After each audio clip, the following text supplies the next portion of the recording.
In this Bible study, we are talking about the end times. మరి ఈ Bible స్టడీలో మనందరం అంత్య దినాల గురించి మనం నేర్చుకుంటూ ఉన్నాం. And we are talking about the prophecies that the Bible has with regards to these last days that we are living in. మనం జీవిస్తున్నటువంటి అంత్య దినాల గురించి పరిశుద్ధ గ్రంథమైన బైబిల్ చెప్తున్నటువంటి ప్రవచనాలను మనం చూస్తున్నాం. And we have seen that we need to understand the Bible in its entirety before we can understand prophecy. మరి ప్రవచనాలను అర్థం చేసుకోవడానికి పరిశుద్ధ గ్రంథం అంతటిని మనం క్షుణ్ణంగా పరిశీలన చేయటం మనకు ఎంతైనా అవసరం. So we looked at the big picture as to what the Bible says about the age of the earth. మరి భూమి యొక్క వయస్సును గురించి బైబిల్ అంతా మరి ఏమని బోధిస్తున్నదో మనం చూసాం. And we have seen that indeed we are living in the last days. మరి దాన్ని గమనించినప్పుడు అంత్య దినాల్లో మనం నివసిస్తున్నామని నేర్చుకున్నాం. And now we are looking at the signs that the Bible records for us about the end times. అయితే ఇప్పుడు అంత్య దినాల గురించి పరిశుద్ధ గ్రంథమైనటువంటి బైబిల్ చెప్తున్నటువంటి గుర్తులను సూచనలను మనం చూస్తున్నాం. And the Bible tells us that there are certain events that will transpire before the rapture of the church. మరి సంఘము పైకెత్తబడటానికంటే ముందుగా మరి భూమి మీద జరగవలసినటువంటి కొన్ని సంభవాలను మనం చూస్తున్నాం. Now these things are actually events that will really take place in the tribulation after the rapture. మరి సంఘం పైకెత్తబడిన తర్వాత శ్రమల కాలంలో జరగవలసినటువంటి సంభవాలన్నిటినీ మనం చూస్తున్నాం. But the thing is, we already see a shadow of those things in this church age that we are living in. అయితే మనం జీవిస్తున్నటువంటి ఈ సంఘ యుగంలోనే వాటి ఛాయలను వాటి నీడలను మనం ఆల్రెడీ చూస్తూ ఉన్నాం. And the efforts have already begun to form a one world government. మరి ఒకే ప్రపంచపు ప్రభుత్వాన్ని ఏర్పాటు చేయడానికి ప్రణాళికలు జరుగుతున్నాయి. To form a one world economy. మరి ఒకే ప్రపంచమంతా ఒకే ఆర్థిక వ్యవస్థలోనికి రావడానికి ప్రయత్నాలు జరుగుతున్నాయి. And to form a one world religion ultimately. అంత మాత్రమే కాకుండా ప్రపంచమంతా ఒకే మతముగా ఉండటానికి మరి జరగవలసిన ఏర్పాట్లన్నీ జరుగుతున్నాయి. Now we have seen that there are many signs that are taking place right before our eyes. మన కళ్ళ ఎదుటే అనేకమైనటువంటి సూచనలు జరగటం మన అందరం కూడా చూస్తున్నాం. There will be a temple in Jerusalem in the tribulation. శ్రమల కాలంలో యెరూషలేములో నిశ్చయముగా మందిరం అనేటువంటిది ఉంటుంది. But కానీ the efforts to build the temple have already begun. శ్రమల కాలంలో మందిరం కట్టబడటానికి దాని గురించినటువంటి ప్రణాళికలు ప్రయాస అంతా కూడా ఆల్రెడీ ఇప్పుడు మన కాలంలో జరుగుతూనే ఉన్నది. We spoke about the sacrifice of the red heifers that's coming up in a couple of months. మరి ఎర్రని గేదెలు మరి కొన్ని దినాల్లో అవి మరి బలి అర్పించబడతాయన్న సంగతిని మనం చూసాం. We have seen that there is a quest to find the lost ark of the covenant.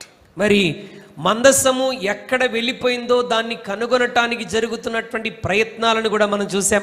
And we have seen that the Temple Institute in Israel has everything ready to build a temple. మందిరం కట్టబడటానికి temple institute గా ఏర్పడినటువంటి వ్యవస్థ మందిర నిర్మాణానికి అవసరమైన వాటన్నిటిని కూడా already సమకూర్చుకొని పెట్టుకున్నారు. So that's a sign that we are seeing the fulfillment of even in our lifetime. మరి ఇవన్నీ కూడా చదువుతుంటే మన కాలంలోనే రాబోయే దినాల్లో జరుగుతున్న వాటి యొక్క నెరవేర్పును మనం చూస్తూ ఉన్నాం. We have seen that the war in Israel that's going on right now between Israel and Hamas. Israel దేశంలో ఇజ్రాయెల్కి హమాస్కి మధ్య జరుగుతున్నటువంటి ఆ యుద్ధాన్ని కూడా మనం చూస్తూ ఉన్నాం. That the reason for that is the Temple Mount and the building of the temple. దాని కారణం ఏంటంటే మరి యొక్క మందిర పర్వతం మీద మందిరం కట్టబడటం. Brethren, we are living in times when the signs are being fulfilled. దేవుని బిడ్డలారా, మరి యొక్క సూచనలన్నీ నెరవేరుతున్నటువంటి కాలంలోనే మనందరం కూడా జీవిస్తూ ఉన్నాం.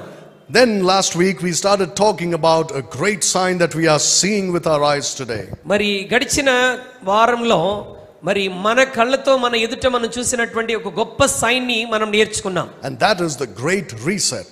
అది మరి తిరిగి సమకూర్చబడేటువంటి విధానం, ద గ్రేట్ రీసెట్ అని దాని గురించి మనం చెప్పుకున్నాం. And we have seen that the great reset is an effort to bring in a new world order, one world economy and a one world religion. The great reset యొక్క ముఖ్య ఉద్దేశం ఏంటంటే ఒకే ప్రభుత్వము, ఒకే ఆర్థిక వ్యవస్థ, ఒకే మతము అన్న దాని మీద పనిచేస్తున్నారని మనం చూసాం. And in order to achieve the goal of these people who are behind it, దీని వెనకాల పనిచేస్తున్నటువంటి ప్రజలు వారు చేరుకోవలసినటువంటి ఆ లక్ష్యం ఏదైతే ఉన్నదో, they need absolute control of the population of this world. మరి ఈ ప్రపంచ జనాభా అంతటిని వారి స్వాధీనంలోనికి తెచ్చుకోవాల్సిన అవసరం ఉంది. We have seen that there is a hierarchy of control under Satan. మరి సాతాను క్రింద ఏ విధంగా ఒక్కొక్క విధానం ప్రపంచాన్ని కంట్రోల్ చేస్తున్నదో మనం చూసాం గత వారంలో. We called it the pyramid of world control. Pyramid ప్రకారం వేసి చూపించారు కదా పోయిన వారంలో.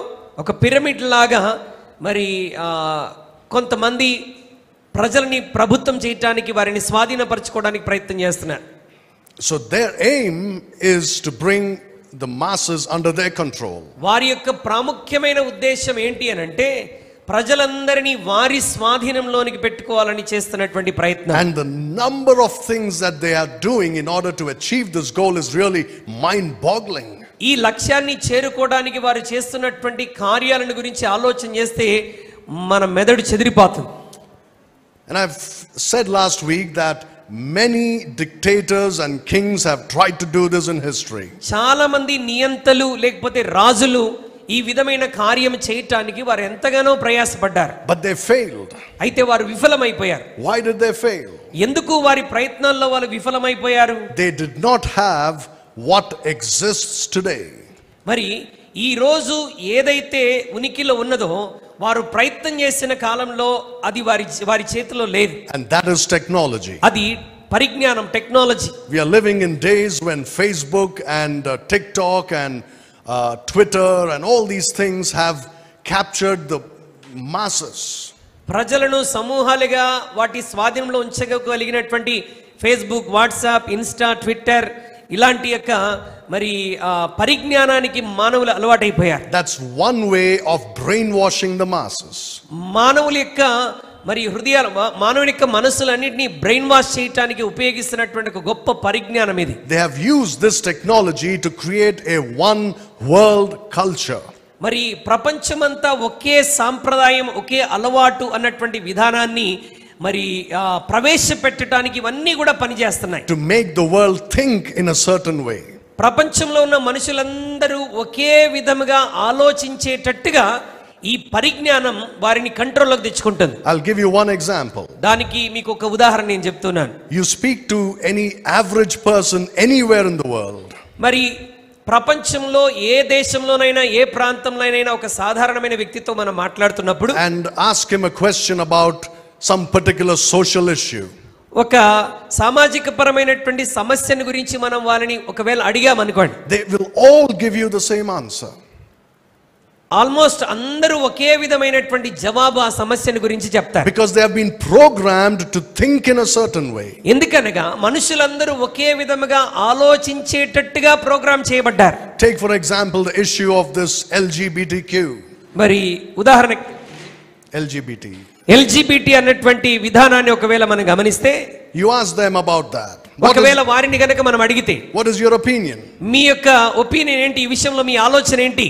They say, oh, that's all right, it's their wish, it's their life, their decision. ఇది వారి జీవితం, వారి యొక్క భవిష్యత్తు, వారి ఇష్టానుసారంగా వారు చేస్తారని వారు చెప్తారు. If they want to be identified like that, it's up to them. ఒకవేళ వాళ్ళు అలాంటి గుర్తింపు పొందుకోవాలనుకుంటే అది వారి ఇష్టం. That's how they've been programmed to think.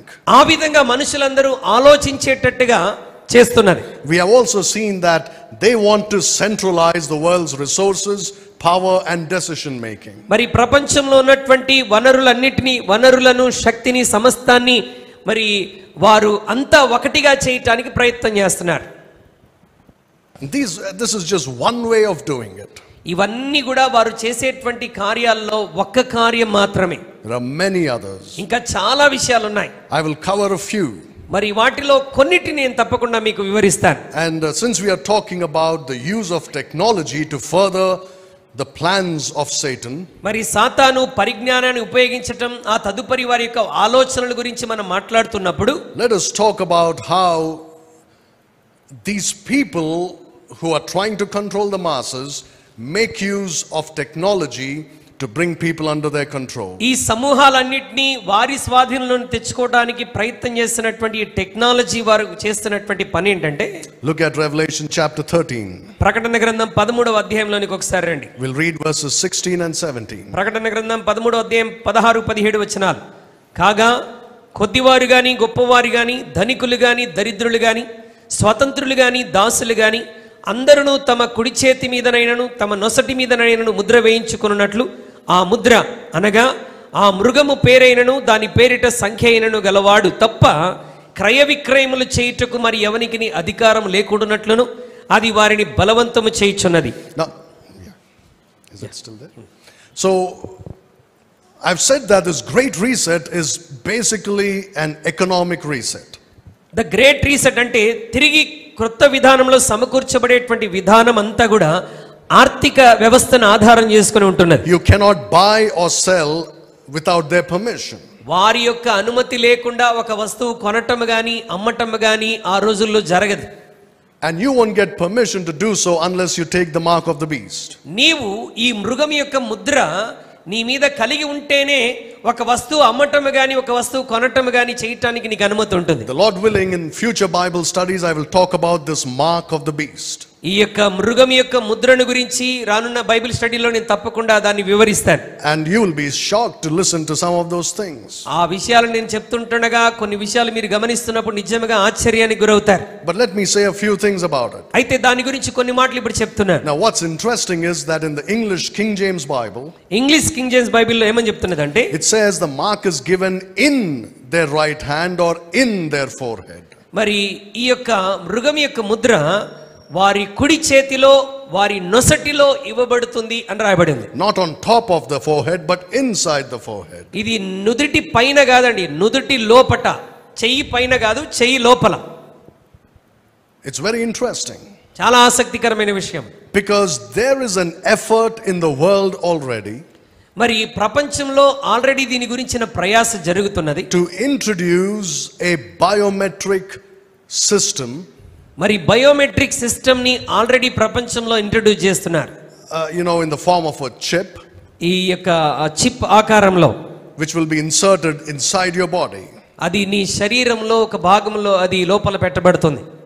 And through that, దాని ద్వారా you will be recognized by your unique facial or other characteristics. దీని ద్వారా నీ యొక్క గుర్తింపు, నీవేమై ఉన్నావో, నీ యొక్క వివిధ లక్షణాలు ఏంటో అన్నీ కూడా గుర్తించబడతాయి.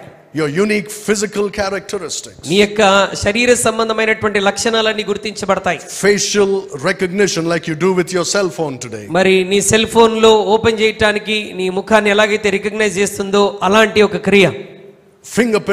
Print scanning. మరి finger print scanning, all these things. ఇవన్నీ కూడా ఆల్రెడీ వచ్చాయి. And this is a microchip. ఇప్పుడు నేను చెప్పేది ఏంటంటే ఒక మైక్రో చిప్, అది చాలా చిన్నగా ఉన్నటువంటి ఒక chip, which can be injected into your body.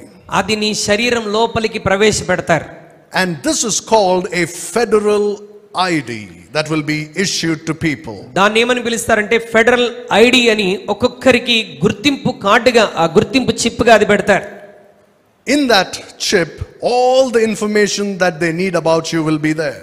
ఆ చిన్న చిప్ లోనే నీకు సంబంధించినటువంటి సమాచారం అంతా కూడా దాంట్లో పెట్టబడి ఉంటుంది. Your financial information, నీ ఆర్థిక మరి సమాచారము, right? Everything to do with government, ప్రభుత్వంతో చేయవలసినటువంటి పనులన్నీ కూడా, law enforcement, మరి లా ఎన్ఫోర్స్మెంట్స్ అంటే చట్టపరమైనటువంటి విషయాలన్నీ, telecommunications, మరి నీ టెలికమ్యూనికేషన్ విషయాలు, the medical industry, all of them are involved in it. నీ ఆరోగ్య సంబంధమైనటువంటి సమాచారాలు అన్నీ కూడా ఆ చిన్న చిప్ లోనే ఉంచబడతాయి.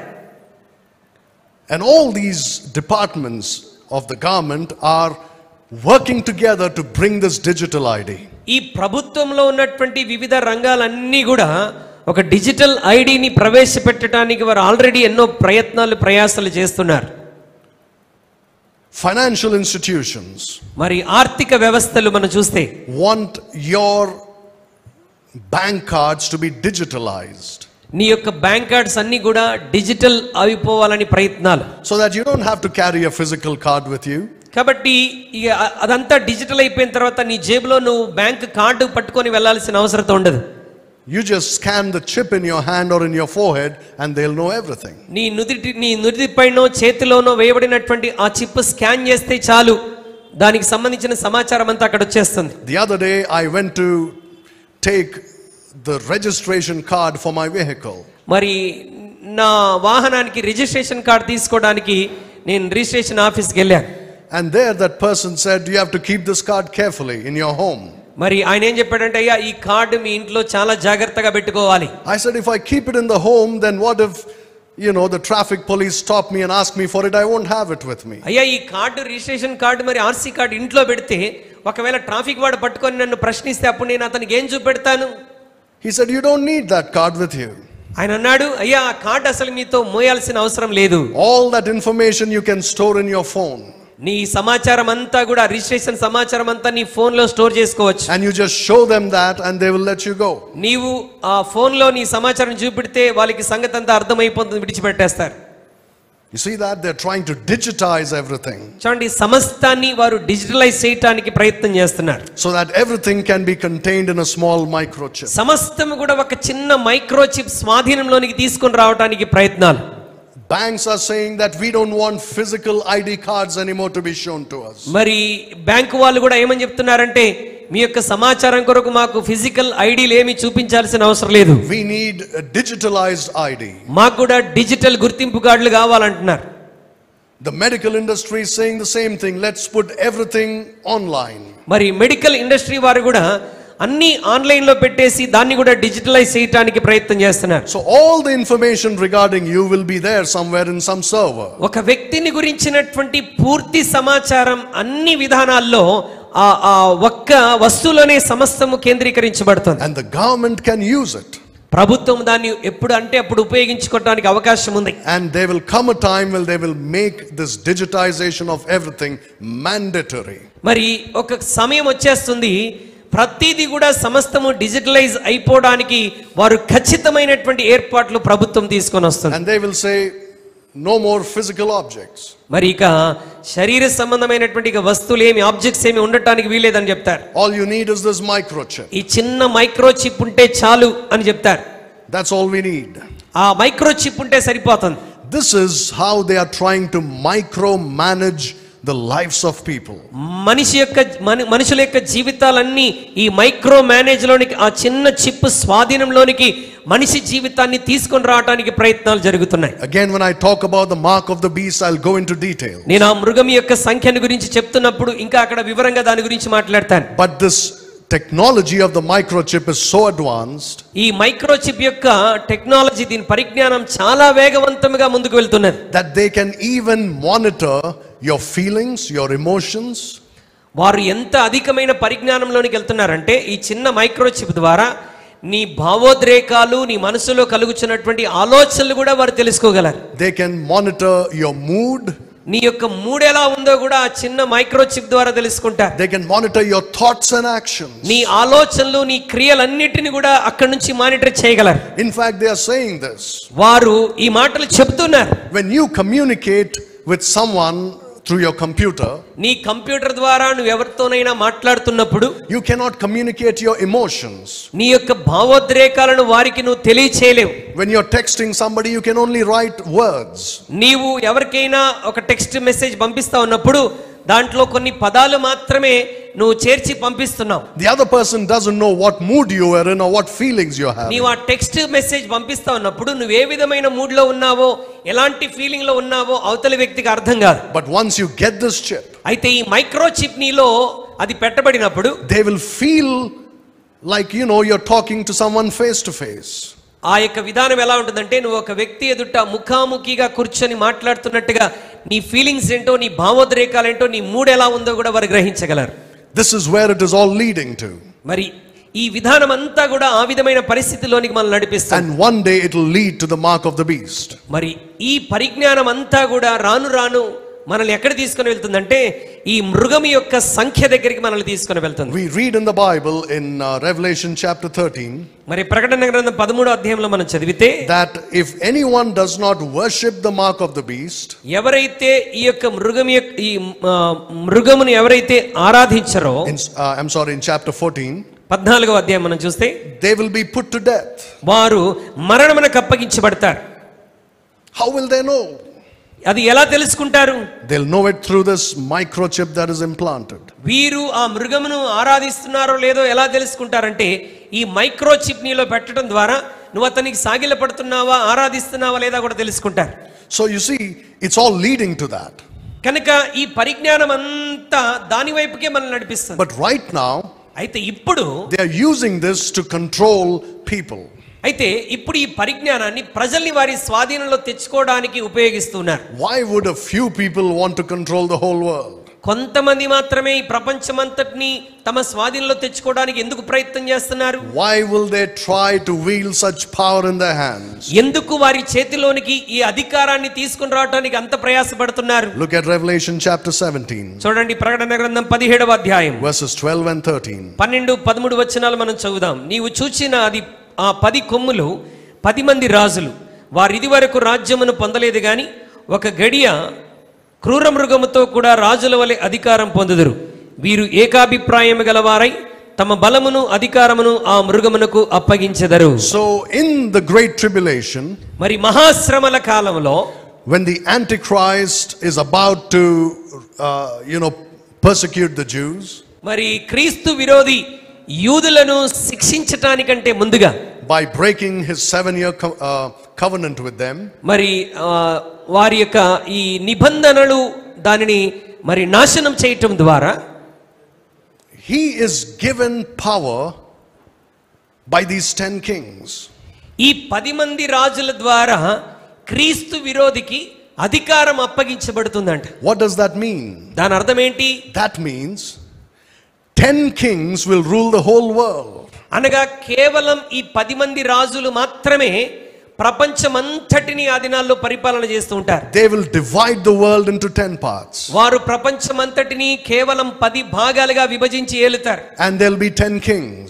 ఆ 10 భాగాలకు 10 మంది రాజులు ఉంటారు. And these 10 kings will give their power to one man, the Antichrist. ఈ 10 మంది రాజులు కూడా కలిసి వారికి ఉన్నటువంటి అధికారం అంతా ఎవరి చేతికి ఇస్తారంటే ఈ క్రీస్తు విరోధి చేతికి అప్పగిస్తారు. So you see, now the world is going towards bringing the resources and the power into the hands of these 10 kings. చూడండి, ఇప్పుడు ప్రపంచమంతా ఎటు పరిగెడుతుందనంటే ప్రపంచంలోని వనరులు, అదే విధంగా ప్రపంచం అంతటి మీద అధికారం అంతటిని 10 మంది రాజుల చేతికి అప్పగించడానికి ముందుకెళ్తుంది. So that they in turn can give it to the Antichrist. ఆ తదుపరి ఈ 10 మంది రాజులు ఆ అధికారాన్ని అంతా తీసుకుని వెళ్ళి ఎవరి చేతిలో పెడతారు? క్రీస్తు విరోధి చేతిలో పెడతారు.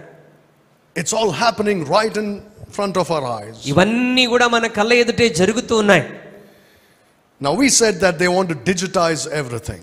వారు సమస్తాన్ని డిజిటలైజ్ చేయాలని అనుకుంటున్నారని మనం చెప్పుకుంటున్నాం.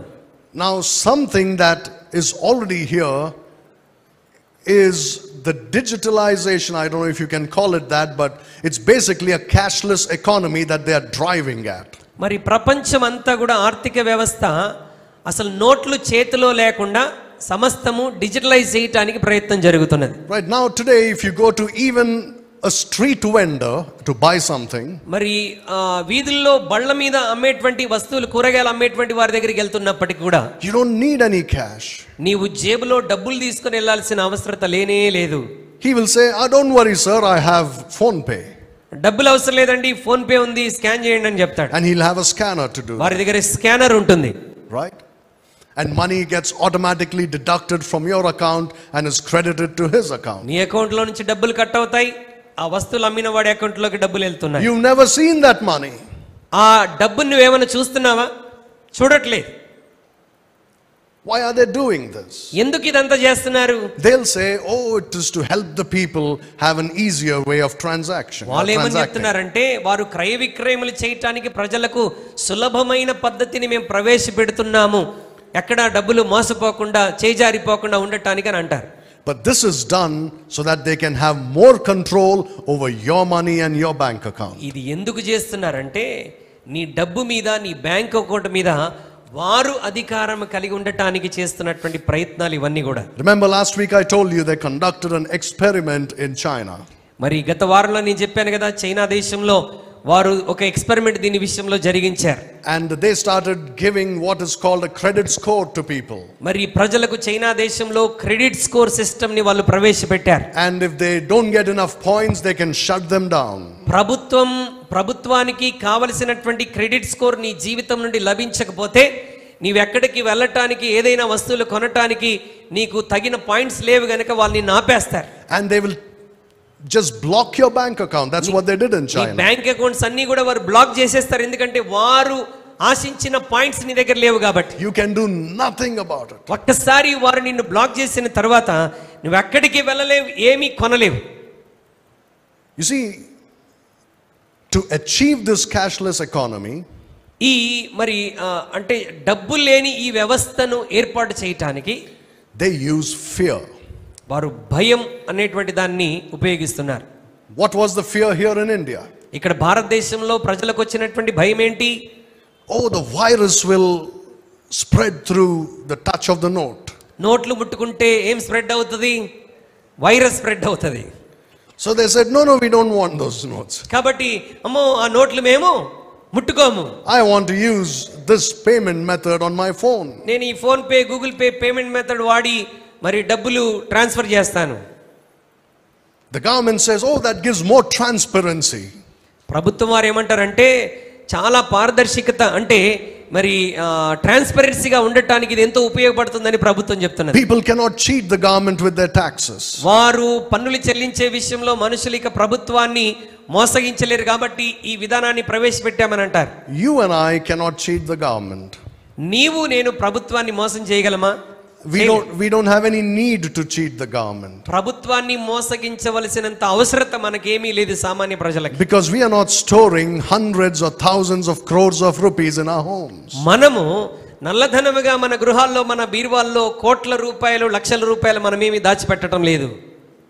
Who has all those things? ఈ డబ్బంతా ఎవరి దగ్గర ఉంటుంది? The rich businessmen. మరి ఐశ్వర్యవంతులైన వ్యాపారవేత్తల దగ్గర ఉంటుంది. You think the rich businessman will go and use a phone pay to make his payments? తన పేమెంట్స్ చేయటానికి, క్రయ విక్రయాలు చేయటానికి ఫోన్ పే తీసుకుని వెళ్ళి డబ్బులు చెల్లిస్తాడని మీరు అనుకుంటున్నారా? No. లేదండి. The people who have the money know how to cheat the government. డబ్బులు అధికముగా ఎవరైతే కలిగి ఉన్నారో ఐశ్వర్యవంతులు, వారికి తెలుసు ప్రభుత్వాన్ని ఎలా మోసం చేయాలో.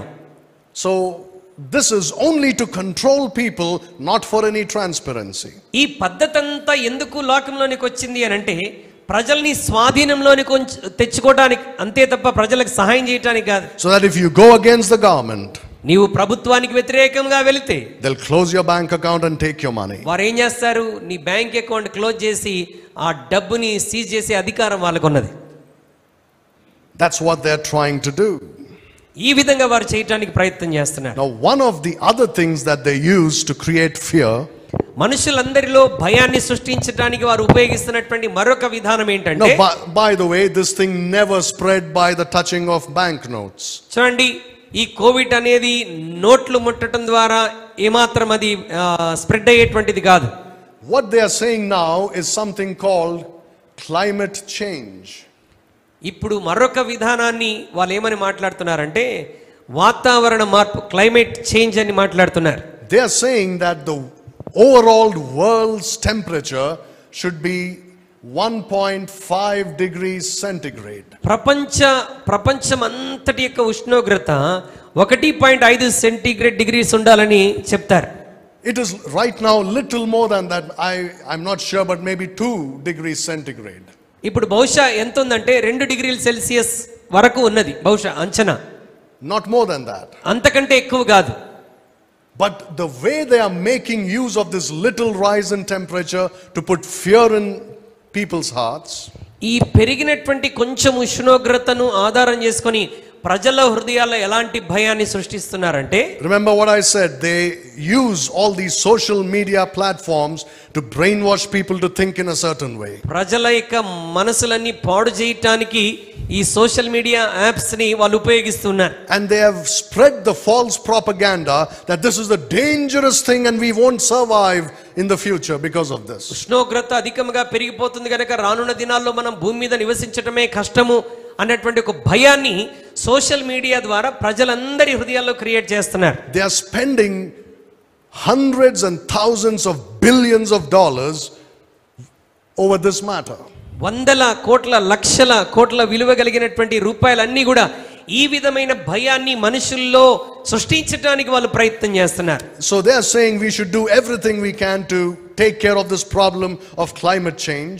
ఈ వాతావరణాన్ని మన స్వాధీనంలో తెచ్చుకోవడానికి మనం ఎంత ప్రయాసపడగలమో అంత ప్రయాసపడుతున్నాం అన్నటువంటి ఆలోచన ప్రజల్లో కలగజేస్తున్నారు. And they are saying that the natural resources of this world are being destroyed. మరి ప్రకృతి సంబంధమైనటువంటి వనరులన్నీ కూడా మరి ప్రపంచమంతా నాశనం అయిపోతున్నాయి. By people and countries. మరి ప్రజల ద్వారా, దేశం ద్వారా, పరిస్థితుల ద్వారా అవన్నీ నాశనం అయిపోతున్నాయి కాబట్టి So you must be careful, something has to be done about this. కాబట్టి మనం జాగ్రత్తగా ఉండి మనం బ్రతకడానికి వేరొక మార్గాన్ని ఎంచుకోవాలి, ఏదో ఒకటి చేయాలన్న ఆలోచన కలగజేస్తున్నారు. Now listen to this. ఈ విషయాన్ని జాగ్రత్తగా గమనించండి. There is a conference conducted by the United Nations. మరి యునైటెడ్ నేషన్స్ ద్వారా ఏర్పాటు చేయబడినటువంటి ఒక సమావేశం మనం చూసినట్లయితే It's called the United Nations Climate Change Conference. మరి United nations climate change conference అనేటువంటిది ఒకటి వాళ్ళు నిర్వహించారు. It's also called Conference of Parties. మరి పార్టీస్, వివిధ పార్టీల యొక్క కాన్ఫరెన్స్ అని పేరు దానికి పెట్టారు. You may have seen it in the news. COP28 it's called. బహుశా మీరు వార్తల్లో చూసి ఉంటారు COP28 అన్నటువంటి విధానాన్ని. It was the 28th UN Climate Change Conference. మరి ఇది 28వ యునైటెడ్ నేషన్స్ వాతావరణం మార్పు చెందించేటువంటి conference. It was held from the 30th of November to December 13th. మరి నవంబర్ 30 నుండి డిసెంబర్ 13 వరకు ఈ యొక్క కాన్ఫరెన్స్ కొనసాగింది. Last year 2023. 23వ సంవత్సరంలో, గత సంవత్సరంలో in Dubai, UAE. దుబాయ్ దేశంలో ఇది జరిగింది. Before the starting of that conference, ఈ COP28 కాన్ఫరెన్స్ కంటే ముందుగా all the political leaders of the world, ప్రపంచ దేశాల్లో ఉన్నటువంటి రాజకీయ నాయకులందరూ కూడా, Muslim Council elders, మరి ముస్లిం కౌన్సిల్ నాయకులు, and along with all these people involved in the COP28, ఈ COP28 సమావేశంలో ఎవరెవరైతే మరి ఇన్వాల్వ్ అయి ఉన్నారో వారందరూ కూడా కలిసి the Roman Catholic Church, అదే విధంగా వీరితో పాటు రోమన్ క్యాథలిక్ సంఘము, together all these people organized a meeting. వీరందరూ కలిసి ఈ సమావేశాన్ని ఏర్పాటు చేశారు. It was called the Global Faith Leaders Summit. దీన్ని ఏమని పిలిచారంటే గ్లోబల్ ఫెయిత్ లీడర్స్ సమ్మిట్ అని పిలిచారు. Leaders from 28 different religions attended it. మరి ఈ యొక్క కాన్ఫరెన్స్ కి ప్రపంచ దేశాల్లో ఉన్నటువంటి 28 మత నాయకులందరూ కూడా అక్కడ హాజరయ్యారు. What do you think, if religious leaders come together, what will they talk about? ఈ మత సంబంధమైనటువంటి నాయకులందరూ కలిసి వస్తే వాళ్ళు దేని గురించి మాట్లాడుకుంటారు? Maybe about their religions, right? వారి మతాన్ని గురించి మాట్లాడుకుంటారు, అంతే కదా? No. కాదండి. They came to talk about climate change. వీరు ఈ సమావేశంలో ఈ 28 మంది మత నాయకులు కలిసి మాట్లాడుకున్న విషయం ఏంటంటే వాతావరణ మార్పిడి గురించి మాట్లాడుకున్నారు. Pope Francis, he did not attend the meeting.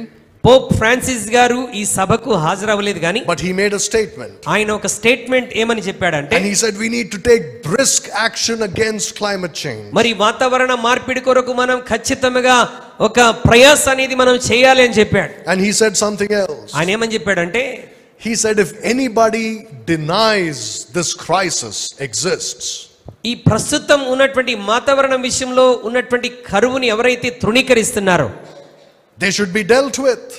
వారి విషయంలో తప్పకుండా మనం ఒక శిక్ష విధించాలి. What are you talking about? You're a religious leader. మీరు మతపరమైన నాయకులు కదా, అసలు మీరు ఏం మాట్లాడుతున్నారు అర్థమవుతుందా? He is condemning those who say that this problem really doesn't exist. ఈ సమస్య అనేది ప్రపంచంలో లేదు అని ఎవరైనా అంటే వారిని ఖండించేటువంటి విధానంలో పోప్ మాట్లాడాడు. You see how they are all getting together to push this as a big crisis for the world. చూడండి, ఈ క్లైమేట్ చేంజ్ అనేటువంటిది ప్రపంచానికి మరి ఎంతో అవసరం. అది కరువులోనికి తీసుకుని వెళ్ళిపోతుంది కనుక జాగ్రత్త పడాలని ఏ విధమైన ఆలోచన ప్రజల్లో కలగజేస్తున్నారు. Not only religious leaders but the political leaders came. ఈ విషయంలో మతపరమైన నాయకులు మాత్రమే కాదు, కాన్ఫరెన్స్ కి వచ్చినటువంటి వారు రాజకీయ నాయకులు కూడా వచ్చారు. King Charles III of England came. మరి చార్ల్స్ రాజు, మరి ఇంగ్లాండ్ మూడవ రాజు కూడా, ఆయన కూడా వచ్చాడు. And he gave the opening address for this GOP28. ఈ COP28 కాన్ఫరెన్స్ లో మొట్టమొదటి ప్రసంగం చేసిన వాడు చార్ల్స్ కింగ్ అన్నటువంటి వాడే. And he said, "Oh, pollution is increasing." ఆయన ఏమన్నాడంటే వాతావరణంలో కాలుష్యం అధికమైపోతుంది. And the world is off track with regards to its climate targets. మరి వాతావరణాన్ని అనుకూలపరిచే విషయంలో ప్రపంచమంతా దారి తప్పిపోయింది. And he warned the people.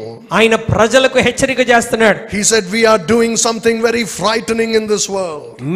మనము ఈ లోకంలో చాలా భయంకరమైనటువంటి పని చేస్తున్నాము. We are changing the ecological condition of this world." మనం ఈ యొక్క ప్రపంచం యొక్క విధానాన్ని సంపూర్ణంగా మనం మార్చేయబోతున్నాం. And the world, the earth is not able to cope with this change. ఎందుకనగా ఈ మార్పుకి భూమి ఏమాత్రం మనకు సహకరించేటువంటి పరిస్థితిలో లేదు.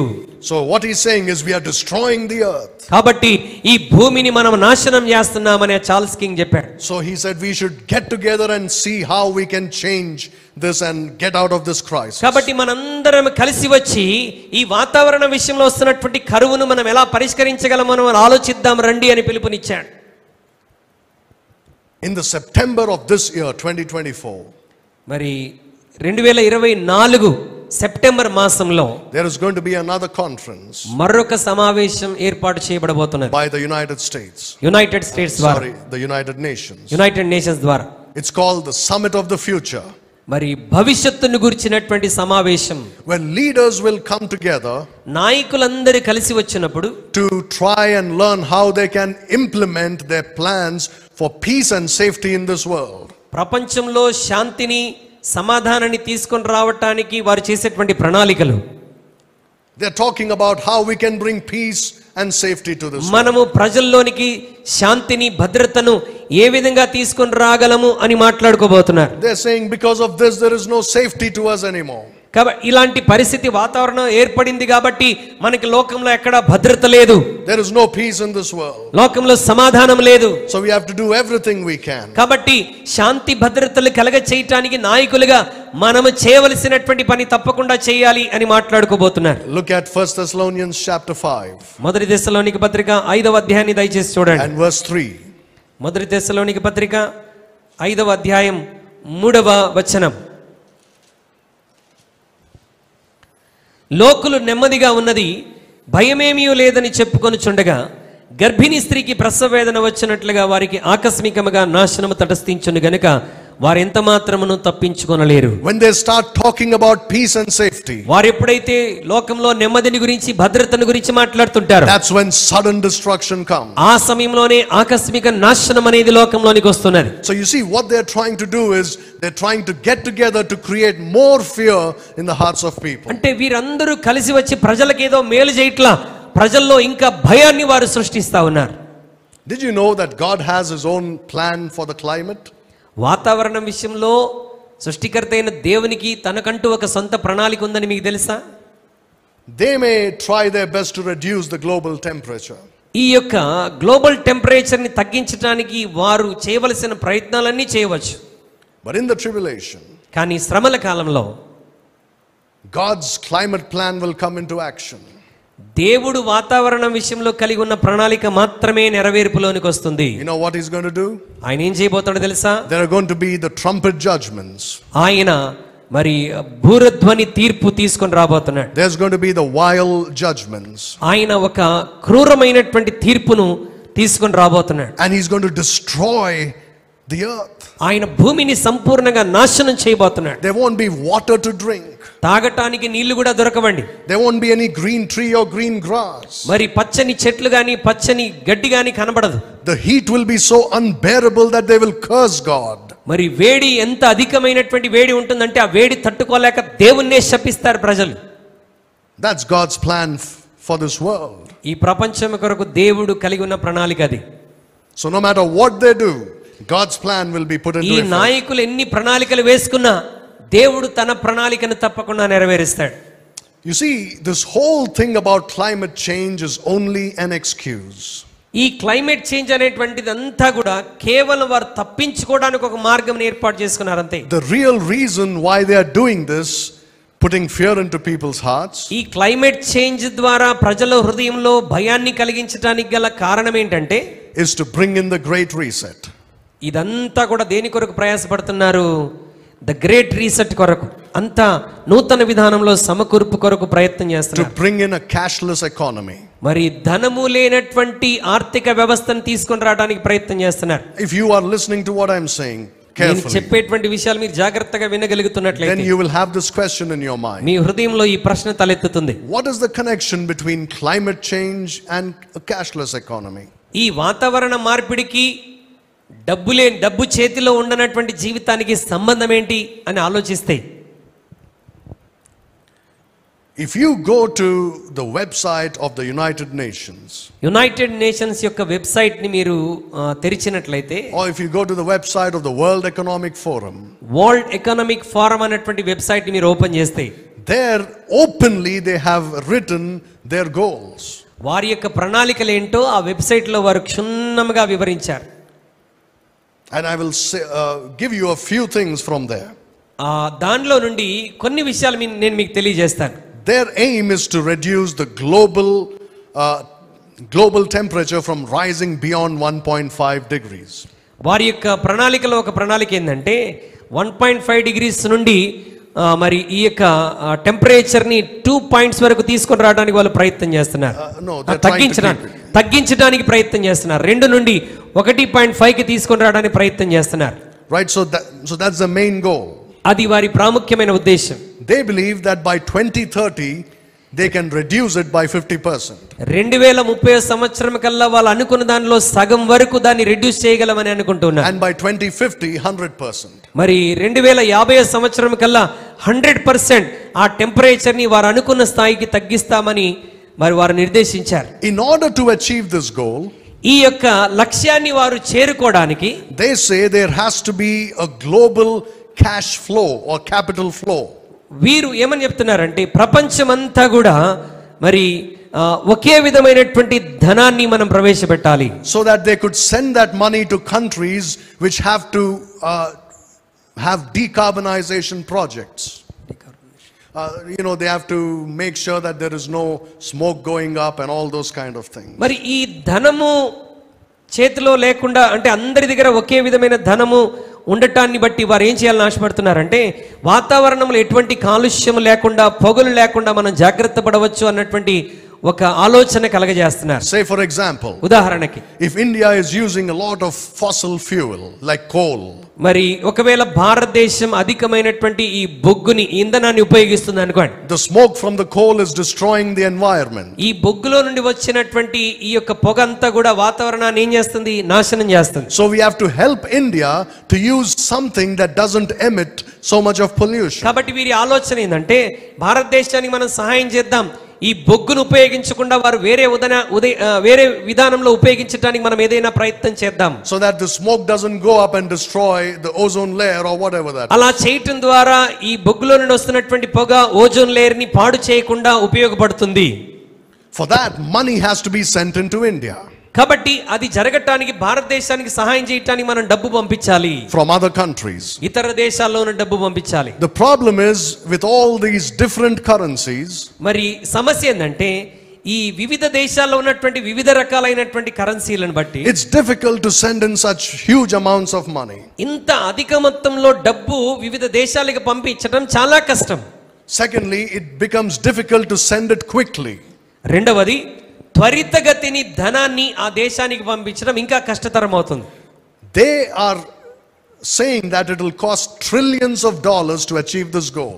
ఈ యొక్క లక్ష్యాన్ని చేరుకోవడానికి కొన్ని లక్షల వేల కోట్ల రూపాయలు ఖర్చు అయిపోతుంది. కొన్ని లక్షల వేల కోట్ల డాలర్లు ఖర్చు అవుతుంది. And they are saying the world is not on track in this goal. మరి ఈ లక్ష్యం విషయంలో ప్రపంచమంతా ఒక మార్గంలో ఒక ట్రాక్ లో లేదు. They say even if we send money to somebody, ఒకవేళ ఒక దేశానికి మనం డబ్బు పంపించినా we don't know how they are using it. వారు ఏ విధంగా ఉపయోగిస్తారో మనకు తెలియదు. There is no transparency. ఎందుకంటే ప్రజల జీవితాల యథార్థత కనబడట్లేదు. So we need to know where the money is going and how it is being used for climate change. అయితే ఈ వాతావరణ మార్పిడి కొరకు మనం పంపించినటువంటి ధనాన్ని వారు ఎలా ఉపయోగిస్తున్నారు, ఎక్కడ ఉపయోగిస్తున్నారు, ఎలా ఖర్చు చేస్తున్నారో అదంతా మనకు తెలియాలి. So far, can you believe it, they spent $600 billion on this. $600 billion ఇప్పటికే ఈ వాతావరణ మార్పిడి కొరకు వాళ్ళు ఖర్చు పెట్టారు. And they are saying that by 2030 2030 సంవత్సరం కల్లా they need to send all over the world $4 trillion. మరి $4 ట్రిలియన్ల రూపాయలను ప్రపంచమంతటా వారు పంపించాలని నిర్ణయించారు. How will they do that? ఎలా చేయబోతున్నారు దీన్ని? The old system is very difficult, like I've already said. ఈ పాత ఆర్థిక వ్యవస్థ అంతా కూడా మనం ఇంతకుముందు చెప్పుకున్నట్టుగా అలా ధనాన్ని పంపించడం చాలా కష్టం.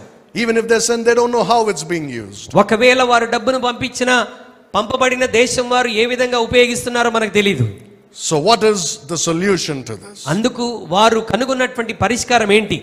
If it is digital money, ఒకవేళ అది డిజిటల్ రూపంలో ధనమంతా ఉంటే one click and $1 trillion can go to India. ఒక్క క్లిక్ నొక్కగానే $1 ట్రిలియన్ ఎక్కడికి వెళ్ళిపోతాయి? భారతదేశానికి వెళ్ళిపోవాలంటే వెళ్ళిపోతాయి. And when they use it, we know where that money is going. మరలా వాళ్ళు డిజిటల్ రూపంలోనే ఈ డబ్బును ఉపయోగిస్తారు గనక ఎక్కడ ఉపయోగిస్తున్నారు, ఎందుకు ఉపయోగిస్తున్నారు మనకి ఇక్కడ నుండి తెలిసిపోతుంది. Do you know that they have even created a digital bank? వారు డిజిటల్ బ్యాంకును కూడా ఆరంభించారు, మీకు తెలుసా? It's called a central digital bank. Central digital bank అని ప్రారంభించారు. No real money. అంటే నిజమైనటువంటి డబ్బేమీ కనబడదు. Nowadays, I don't know if you heard it, they have come up with an imaginary money called bitcoins and things like that. మరి bit coins అన్నటువంటి ఒక వ్యాపార సంస్థను గురించి మీరు విని ఉంటారు. అంటే ఆ కాయిన్స్ అనేవి కనబడవు, కానీ దాంట్లో ఎన్నో లక్షల రూపాయలు ఉన్నాయని చెప్తూ ఉంటారు. You can buy that, you won't see it, but you have invested in that.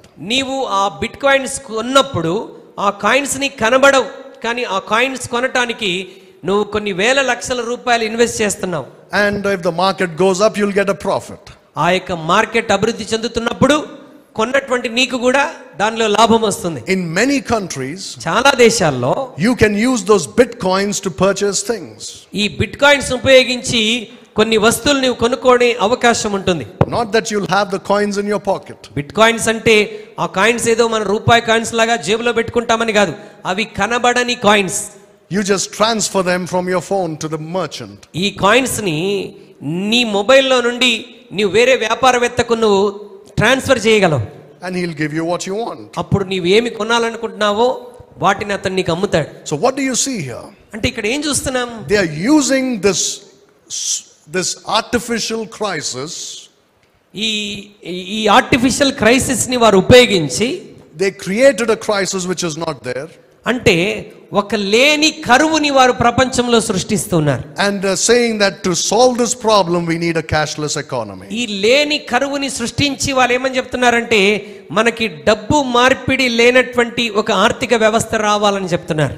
The experiment already started in India. అంటే ఈ యొక్క ఎక్స్పెరిమెంట్ ఆల్రెడీ భారతదేశంలో స్టార్ట్ అయిపోయింది. And we are all using our phones to make payments. మరి ఇప్పటికే మనందరం కూడా క్రయ విక్రయములు చేయటానికి మన మొబైల్ ఫోన్ లో apps ఉపయోగిస్తున్నాం. Even if somebody wants to give cash, you don't want to take it. ఎవరైనా డబ్బు ఇవ్వాలన్నా మనం ఏమంటామంటే డబ్బులొద్దు, మీరు ఫోన్ పే చేయండి, గూగుల్ పే చేయండి అని చెప్తున్నాం. It's so easy, right? ఇదంతా చాలా ఈజీ పద్ధతి అయిపోయింది. But the ultimate aim of all this is to create a cashless economy. దీని వెనకాల ఉన్నటువంటి ఒక గొప్ప ఉద్దేశం ఏంటంటే మరి డబ్బు లేనటువంటి ఒక వ్యవస్థను సృష్టించాలని, కనబడే డబ్బు లేనటువంటి వ్యవస్థను సృష్టించాలని. I remember as a child, నేను చిన్న వయసులో ఉన్నప్పుడు ఒక విషయాన్ని గుర్తొస్తుంది. many preachers would come and preach on the end times. చాలా మంది ప్రసంగికులు వచ్చి అంత్య దినాల గురించి బోధించేటువంటి వారు in our church. మా సంఘంలో. And they would always talk about this cashless economy. ఈ ప్రసంగికులు ఎప్పుడు వచ్చినా ఈ క్యాష్లెస్ ఆర్థిక వ్యవస్థను గురించి చెప్పేటువంటి వారు. And we would think, what are these people talking about? అప్పుడు చిన్నప్పుడు మేము అనుకున్నాం, అసలు వీళ్ళు ఏం మాట్లాడుతున్నారు, ఏం అర్థం కావట్లేదు అనుకునే వాళ్ళం. How can it be possible to buy things without money? డబ్బు లేకుండా అసలు డబ్బులు ఇవ్వకుండా డబ్బులు తీసుకోకుండా వస్తువులు ఎలా కొంటాం ఎలా అమ్ముతాం? And those preachers were saying it's coming. ఆ దినాల్లో ప్రసంగులు చెప్పేవారు అది ఒక దినాన రాబోతుంది అని. I never imagined I'll see it in my lifetime. నా జీవిత కాలంలోనే ఇది చూస్తానని నేను ఎప్పుడు అనుకోలేదు. It's right there. ఇప్పుడు అది మన కళ్ళ ఎదుటే ఉన్నది. Isn't that amazing? అది అద్భుతమైన విషయం కాదంటారా? That we are living in the times when these signs are being fulfilled. మరి ఈ యొక్క సూచనలన్నీ నెరవేర్చబడుతున్న కాలంలోనే మనం జీవిస్తున్నామంటే అది ఆశ్చర్యం కాదా? Again, the reason why they want to bring in a cashless economy. ఎందుకు ఈ క్యాష్లెస్ ఆర్థిక వ్యవస్థను తీసుకొని రావడానికి ప్రయత్నం చేస్తున్నారు? Absolute control. మరి ప్రపంచమంతటి మీద ఒక ఖచ్చితమైనటువంటి కంట్రోల్ కలిగి ఉండడానికి. To control you. నిన్ను కంట్రోల్ చేయడానికి. To control the masses. మరి సమూహాలను కంట్రోల్ చేయడానికి. So that's one of the main reasons. ఇది ఒక ముఖ్యమైనటువంటి కారణం. Another thing that I want to talk about in relation to this new great reset. ఈ గ్రేట్ రీసెట్ లో నేను మాట్లాడదలిచినటువంటి మరొక ప్రాముఖ్యమైన విషయం ఏంటంటే is this population reduction. మరి జనాభాను తగ్గించటం, population reduction. This is one of their agendas. వీరి యొక్క ఎజెండాలలో ఇది ఒక ప్రాముఖ్యమైనటువంటి ఎజెండా. Very important. చాలా ప్రాముఖ్యమైన విషయం. Please turn with me in your Bibles to Genesis chapter 1. ఆదికాండం 1వ అధ్యాయంలోనికి రండి. Let's read verse 28. 28వ వచనాన్ని మనం చదువుదాం. దేవుడు వారిని ఆశీర్వదించెను ఎట్లనగా, మీరు ఫలించి అభివృద్ధి పొంది విస్తరించి భూమిని నిండించి దానిని లోబర్చుకొనడి, సముద్రపు చేపలను ఆకాశ పక్షులను భూమి మీద ప్రాకు ప్రతి జీవిని ఏలుడని వారితో చెప్పెను. This is when God created Adam and Eve. మరి ఆదామవ్వలను దేవుడు సృష్టించినటువంటి ఉద్దేశం ఇది. His purpose for them was to multiply. దేవుడు వారి పట్ల కలిగి ఉన్న ఉద్దేశం ఏంటంటే వారు ఫలించి విస్తరించాలి. Look at chapter 9 and verse 1. This is after the flood of Noah. మరి నోవాహు జలప్రలయం తర్వాత జరిగిన విషయాన్ని చూడండి. 9వ అధ్యాయం 1వ వచనం. మరియు దేవుడు నోవాహును అతని కుమారులను ఆశీర్వదించి మీరు ఫలించి అభివృద్ధి పొంది భూమిని నింపుడి. Look at verse 7. 7వ వచనం దయచేసి చూడండి. మీరు ఫలించి అభివృద్ధి నందుడి, మీరు భూమి మీద సమృద్ధిగా సంతానమకని విస్తరించుడని వారితో చెప్పెను. Look at chapter 35 and verse 11 of Genesis. 35వ అధ్యాయం ఆదికాండం 11వ వచనాన్ని దయచేసి చూడండి. మరియు దేవుడు, నేను సర్వశక్తి గల దేవుడను, నీవు ఫలించి అభివృద్ధి పొందుము, జనమును జనముల సమూహమును నీ వలన కలుగును, రాజులు నీ గర్భవాసమును పుట్టెదరు. Do you find anywhere in the Bible God saying, be careful, don't have too many children? పరిశుద్ధ గ్రంథంలో 66 పుస్తకాల్లో దేవుడు ఎక్కడైనా జాగ్రత్తగా ఉండండి, పిల్లలకి అనే విషయంలో ఎక్కువ పిల్లల్ని కనవద్దు అనేమని చెప్పాడా? This world is not big enough for all the children that you're going to bear. మరి మీరు కనేటువంటి పిల్లలందరికీ ప్రపంచం సరిపోదు గనక మీరు ఎక్కువ మందిని కనవద్దని ఏమని చెప్పాడా? Or have many children only in this beginning times, in later times stop having children. సృష్టి ఆరంభంలో మాత్రం ఎక్కువ మంది పిల్లల్ని కనాలి, మరి ప్రపంచం పెరుగుతున్నప్పుడు మీరు పిల్లలు కనే విషయంలో జాగ్రత్తగా ఉండాలి, తక్కువ మందిని కనాలని ఏమని చెప్పాడా? Do you read in the Bible anywhere? అలాంటి మాట బైబిల్లో ఎక్కడన్నా మీరు చదువుతారా? Just think about this for a moment. ఈ విషయాన్ని ఒక నిమిషం మీరు ఆలోచించండి. What if Adam had not sinned? ఒకవేళ ఆదము పాపము చేయకుండా ఉంటే, right? If Adam and Eve both had not sinned, ఒకవేళ ఆదాము అవ్వలు తప్పు చేయకుండా ఉంటే they would have had children. వారు పిల్లల్ని కలిగి ఉంటే their children would have children. వారి పిల్లలు ఇంకొంతమంది పిల్లలు గాని ఉంటే, and so on and so forth. వారి పిల్లలు ఇంకా కొంతమంది పిల్లలు గాని ఉంటే. But nobody dies. ప్రపంచంలో ఎవ్వరు చనిపోకుండా ఉంటే, because you see, without sin there is no death. ఎందుకంటే పాపము చేస్తేనే మరణం, పాపం చేయకపోతే మరణం అనేది లేదు. ఒకవేళ పాపం చేయకుండా ఉంటే ఈ భూమి అంతా ఒకవేళ ప్రజలతో నిండి ఉంటే, would God have thought, oh what a mistake I've made? దేవుడు ఇలా అనుకునేవాడా, అయ్యో నేను ఎంత పెద్ద తప్పు చేశాను అని అనుకునేవాడా? I should have made the world bigger.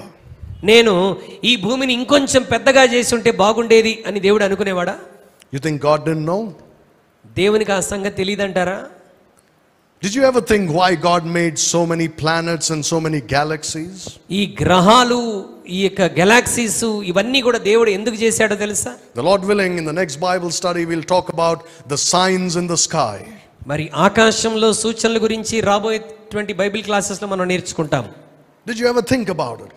ఎప్పుడన్నా ఆలోచన చేశారా ఈ గ్రహాలు, నక్షత్రాలు ఇవన్నీ దేవుడు ఎందుకు సృష్టించాడు? Astronomers tell us that those planets are uninhabitable. మరి ఆస్ట్రానమర్స్ ఏమని చెప్తారంటే You cannot live on those planets. నీవు ఆ యొక్క గ్రహాల మీద నివసించలేవు అని వారు చెప్తారు. That's true. అది నిజమే. But you think God made them like that? అయితే దేవుడు అవి నిరుపయోగంగా ఉండటానికి దేవుడు సృజించాడా? Or God was bored, he didn't know what to do, so he made all these billions of galaxies and planets? దేవుడు సృష్టిని చేస్తున్నప్పుడు ఆయనకు బోరు కొట్టి ఏదో ఒకటి చేద్దాంలే అని ఈ గ్రహాలు, గెలాక్సీస్ ఇవన్నీ కూడా సృష్టించాడా? No, he has a purpose for everything he creates. ఆయన సృజించిన ప్రతిదాని వెనకాల దేవునికి ఒక ఉద్దేశం ఉన్నది. If mankind had not sinned and have increased, he would have populated outer space with mankind. ఒకవేళ మానవుడు పాపము చేయకుండా ఉండి ఉంటే, భూమి నిండి విస్తరించిపోయి ఉంటే ఆ గ్రహాల్లో కూడా మానవుడు నివసించడానికి దేవుడు అవకాశం ఇచ్చేవాడు. Right? అంతేనా? He didn't simply make them for decorative purposes. ఏదో వాటిని ఒక డెకరేషన్ గా ఆకాశంలో చూడడానికి అద్భుతంగా ఉంటాయని దేవుడు వాటిని సృష్టించలేదండి. He destroyed them and made them uninhabitable for a reason.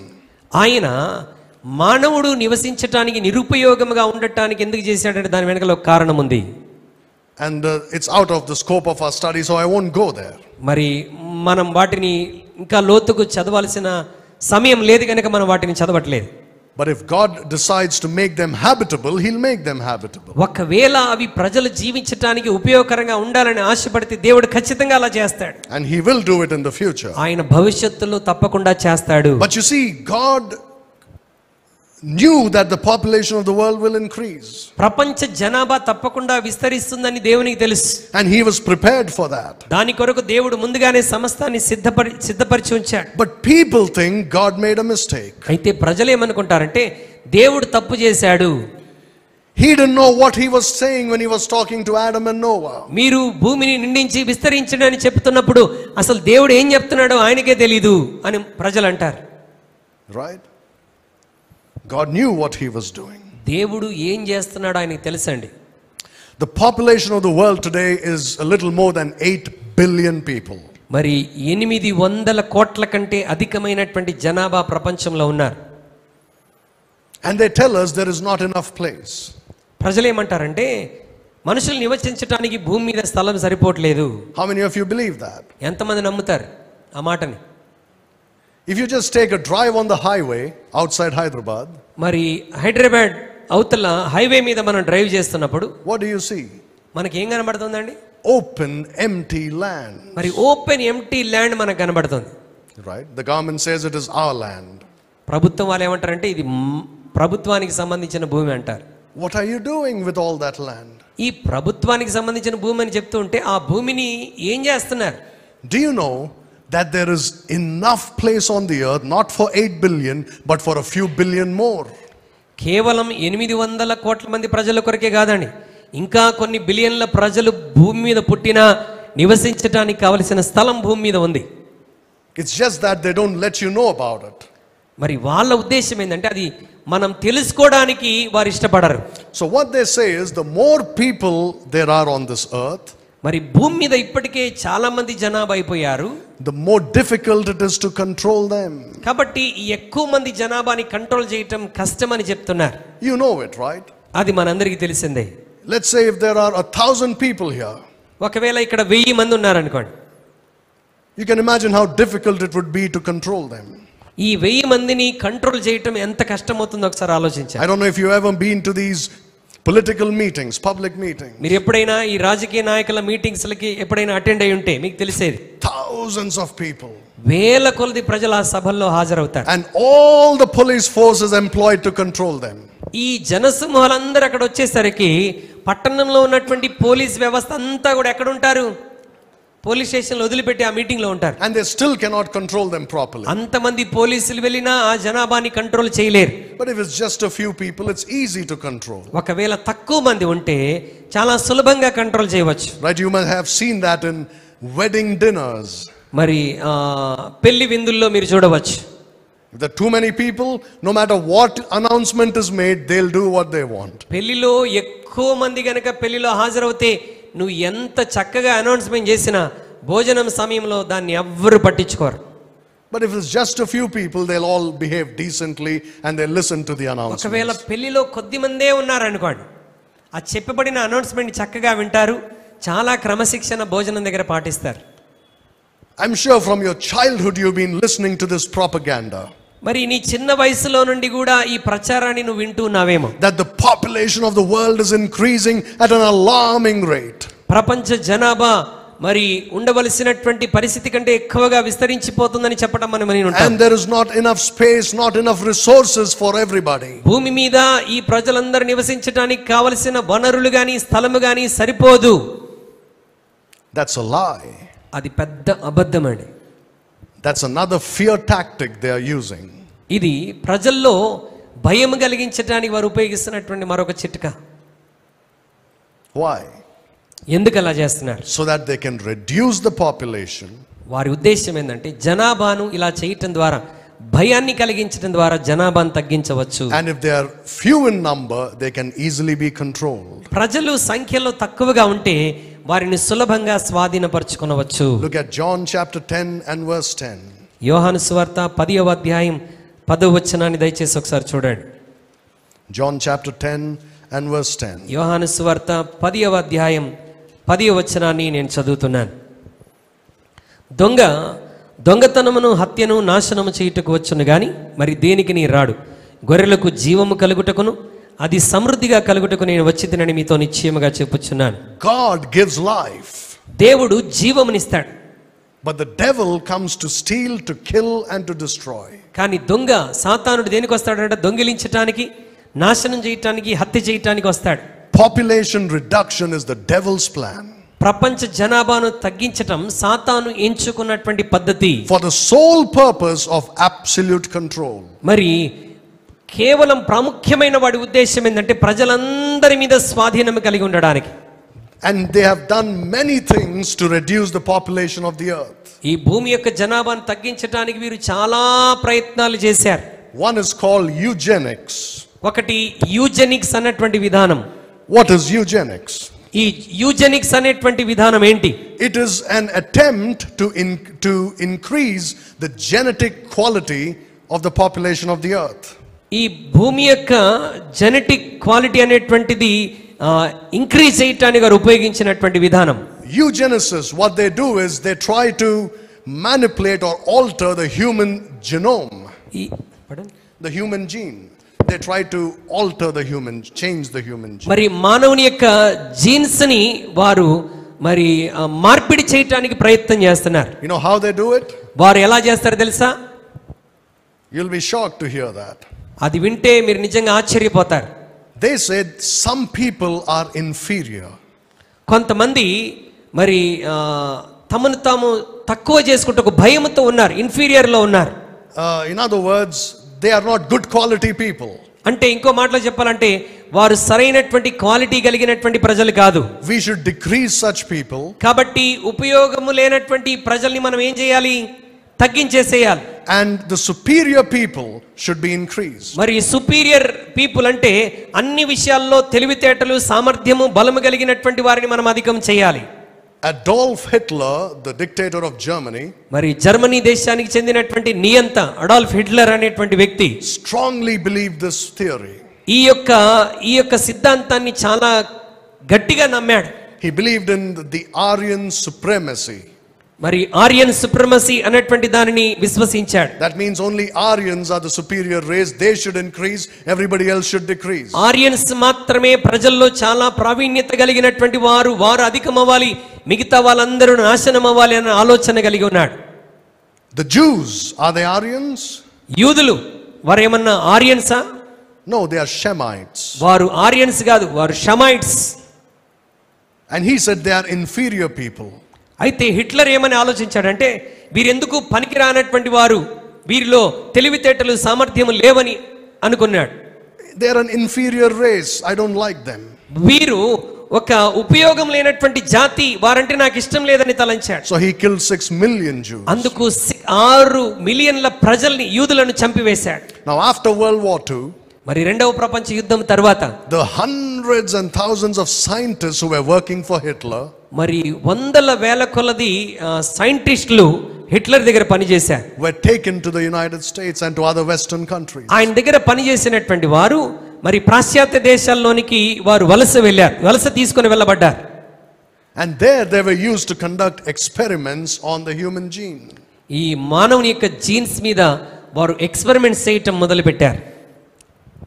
Their theory is this, వారి సిద్ధాంతం ఏంటంటే that if the population increases exponentially, ఒకవేళ జనాభా మరి అనుకున్న దానికంటే ఎక్కువగా విస్తరిస్తూ ఉంటే, and if the resources don't grow equally, జనాభా పెరుగుతున్నది కానీ ప్రజలు జీవించడానికి వనరులు పెరగకపోతే, if the food supply doesn't grow equally, ఆహార పదార్థాలు ప్రజలకు అనుగుణంగా పెరగకపోతే, there will be a struggle for existence. మానవుడు జీవించడానికి చాలా కష్టతరం అవుతుంది. Right, the people of the world will start fighting with each other. ప్రపంచంలోని ప్రజలు మరి ఆహారం కొరకు, వసతుల కొరకు గొడవలు పడుతూ ఉంటారు. So they adopted Charles Darwin's theory, the survival of the fittest. కాబట్టి ఈ చార్ల్స్ డార్విన్ సిద్ధాంతాన్ని వారు ప్రవేశపెట్టడం మొదలు పెట్టారు. Only those who are fit and good should survive. కేవలం ఆరోగ్యపరంగా అన్ని విధాలుగా ఫిట్ గా ఉన్నటువంటి వారు మాత్రమే బ్రతకాలి. The others should be killed. మిగతా వాళ్ళు చంపబడాలి. And if these people are weak, they should not have children. ఒకవేళ మనుషులు ఎవరైనా బలహీనంగా ఉంటే, బలహీనంగా ఉన్నవాడు పిల్లల్ని కలిగి ఉండకూడదు, వాడు చావాలి. So how do they do that? అయితే దాన్ని ఎలా ప్రవేశపెట్టారు? You know, a farmer chooses crops for breeding. మరి వ్యవసాయదారుడు మరి క్రాప్స్ ఎన్నుకుంటాడు, మరి పంట పొలాన్ని అభివృద్ధి చేయటానికి. Or he will choose strong animals for breeding. మరి ఈ బ్రీడింగ్ కొరకు బలమైనటువంటి పశువులను ఎంచుకుంటాడు. That's the method they wanted to employ on human beings. మనుషుల జీవితాల్లో కూడా ఈ విధమైన విధానాన్ని ప్రవేశపెట్టడానికి ప్రయాసపడ్డారు.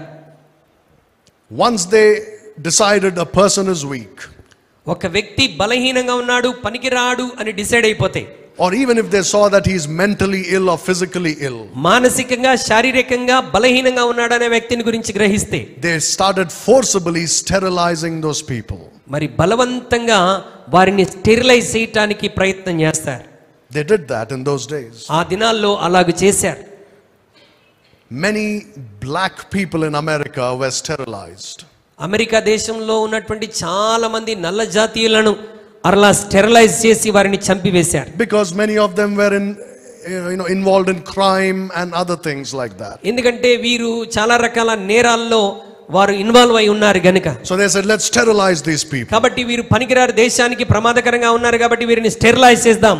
If any white person was mentally or physically ill, they sterilized that person. ఒకవేళ వారిలో ఎవరైనా తెల్ల జాతీయులు బలహీనంగా లేకపోతే అనారోగ్యంగా ఉంటే వారిని కూడా స్టెరిలైజ్ చేశారు. So that they don't pass on their sick genes to others. వారికి ఉన్నటువంటి బలహీనమైనటువంటి అనారోగ్యంతో కూడిన జీన్స్ వారి తర్వాత రాబోతున్నటువంటి తరానికి అవి వర్తించకూడదని వారిని చంపేసేశారు. Not only in America but in many Western countries, even in Japan, they practice. America దేశంలోనే కాదండి, జపాన్ దేశంలో కూడా దీన్ని ప్రాక్టీస్ చేశారు. In many other Western countries. ఇంకా అనేకమైన పాశ్చాత్య దేశాల్లో. What do you think their aim is? వారి యొక్క ఉద్దేశం, వారి లక్ష్యం ఏమై ఉంటుందని ఆలోచిస్తున్నారు? To reduce the population. జనాభాని తగ్గించటమే వారి ఉద్దేశం. Fewer people, easier to control. కొంతమంది ఉంటే కంట్రోల్ చేయటం సులభమైపోతుంది. And then the power can go into the hands of the Antichrist. అప్పుడు మాత్రమే ఈ అధికారం అంతా క్రీస్తు విరోధి చేతిలోనికి వెళ్తుంది. How many of you have heard of Karl Marx? Karl Marx గురించి ఎంతమంది మీరు విన్నారు? Right, Karl Marx wrote a book called The Communist Manifesto. మరి కమ్యూనిస్ట్ మేనిఫెస్టో అన్నటువంటి పుస్తకాన్ని కార్ల్ మార్క్స్ అనేటువంటి వ్యక్తి రాశాడు. And he said that not only should there be an equality of class among the people, ప్రజల్లో మరి విభేదాలు ఉండకుండా అందరూ సమానత్వం కలిగి ఉండాలి, అది మాత్రమే కాకుండా, and all the people should owe allegiance to the government. మరి సమానత్వం మాత్రమే కాదు, ప్రభుత్వంలో అందరికీ అవకాశం రావాలని ఆయన రాశాడు. No, what I mean is they should all obey the government. మరి వారందరూ కూడా ప్రభుత్వానికి లోబడుతూ ఉండాలి. And they should follow the instructions of the government. ప్రభుత్వం ఏ సూచనలు అయితే ఇస్తుందో ఆ సూచనలు వారు తప్పకుండా పాటించాలి.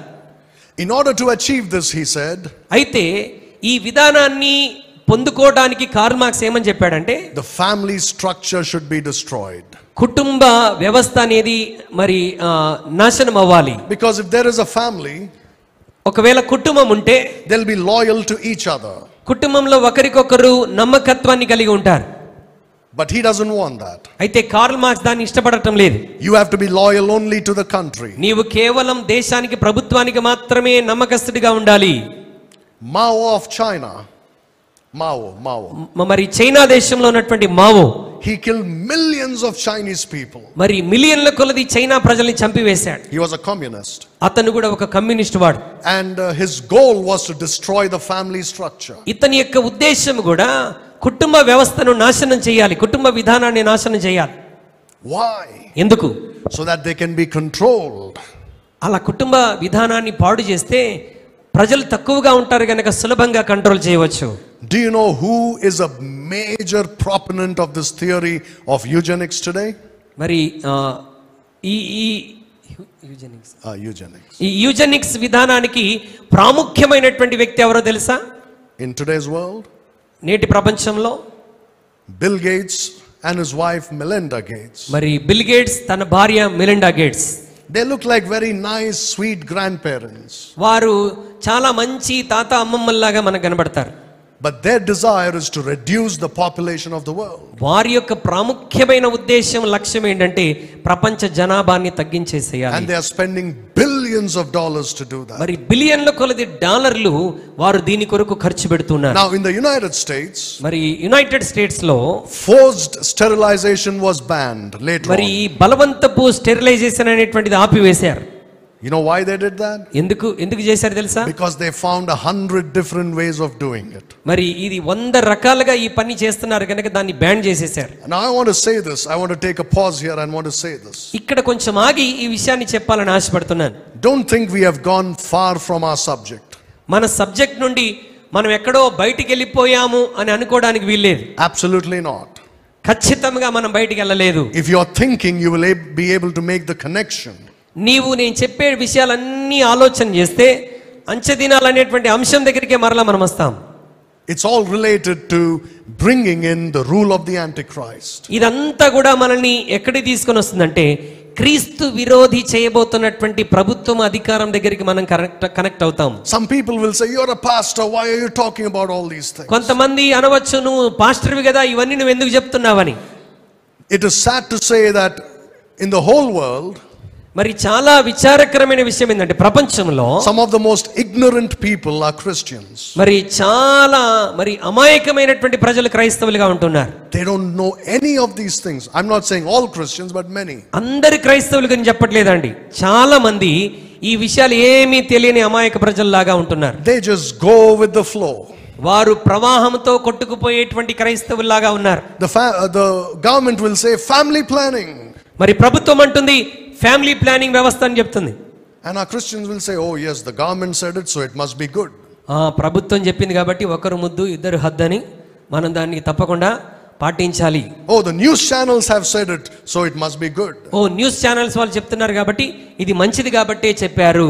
Oh, it must be true that the world is filling up and all these problems are going to come if there is overpopulation. నిజమే కదా, ప్రపంచం అంతా మరి జనాభాతో నిండిపోతుంది, సమస్యలు వచ్చేస్తాయి కాబట్టి మనం పిల్లల్ని ఎక్కువగా కనవద్దు, మరి జనాభా తక్కువ చేయాలన్న ఆలోచన. Right, we have grown up hearing this propaganda about family planning, planned parenthood. మరి ఈ విధమైన ప్రచారం వ్యవస్థలోనే మనం పెరిగాము కాబట్టి, అంటే మరి కుటుంబ నియంత్రణ విధానాన్ని పాటించాలి, జనాభా తగ్గించాలి అన్న ఆలోచన ప్రజలకు ఎక్కువైపోయింది. They say it is not good to have more than 1 or 2 children. ఒకరికంటే ఇద్దరికంటే ఎక్కువ మంది పిల్లల్ని కలిగి ఉండకపోవడమే మంచిది. TV programs, educational programs on this subject. మరి ఇదే సబ్జెక్ట్, ఇదే అంశం మీద టీవీ కార్యక్రమాల్లో ఎంతో మంది మరి సోషల్ అవేర్నెస్ ప్రోగ్రామ్స్ అన్ని కండక్ట్ చేస్తూ వీటిని గురించే ప్రజలు మాట్లాడుతున్నారు. The smaller the family, the happier you will be. చిన్న కుటుంబం చింతలేని కుటుంబం. విన్నారా? They teach children, that they can do what they want as long as they don't have children. మరి వారికి పిల్లలు లేనంత వరకు మరి పిల్లలు ఏది చేయాలంటే అది చేయవచ్చని వాళ్ళు బోధిస్తూ ఉంటారు. They are teaching in schools how to indulge in fornication without getting pregnant. మరి గర్భవతులు కాకుండా జారత్వంలో ఎలా ఇన్వాల్వ్ అవ్వచ్చో నేర్పిస్తున్నారు లోకంలో యవనస్తులకి. They're saying you can use medicines or other preventive things. గర్భం దాల్చకుండా ఇదిగో మీరు కొన్ని టాబ్లెట్స్ వాడవచ్చు, లేకపోతే ఇలాంటి మరి పదార్థాలు వాడవచ్చు అని చెప్తూ ఉన్నారు. To avoid pregnancy. గర్భం రాకుండా జాగ్రత్త పడటానికి. Listen to this. జాగ్రత్తగా వినండి. In 2022, మరి 2022 సంవత్సరంలో according to the World Health Organization, మరి ప్రపంచ ఆరోగ్య సంస్థ చెప్పినటువంటి విషయం ద్వారా 65% of women in the world మరి ప్రపంచంలో 65% మంది స్త్రీలు are using these methods to avoid pregnancy. మరి గర్భము రాకుండా మరి గర్భస్రావం అయిపోవటానికి ఈ యొక్క విధానాలు వాడుతున్నారు. 65% of women in the world. ఆశ్చర్యం కాదండి? 65% మంది స్త్రీలు ప్రపంచమంతటా గర్భం దాల్చకుండా ఉండటానికి అనేకమైనటువంటి పద్ధతులు ఉపయోగిస్తున్నారు. You think this is what God wanted for women? స్త్రీలు ఇలా చేయాలని దేవుడు కోరుకుంటున్నాడని మనం ఆలోచించాలా? You think you can trust these people who are saying we are doing it for your good? ఇది మీ మంచి కొరకే చేస్తున్నామనేటువంటి చెప్పేటువంటి ప్రజల మాటలు మనం నమ్మాలంటారా?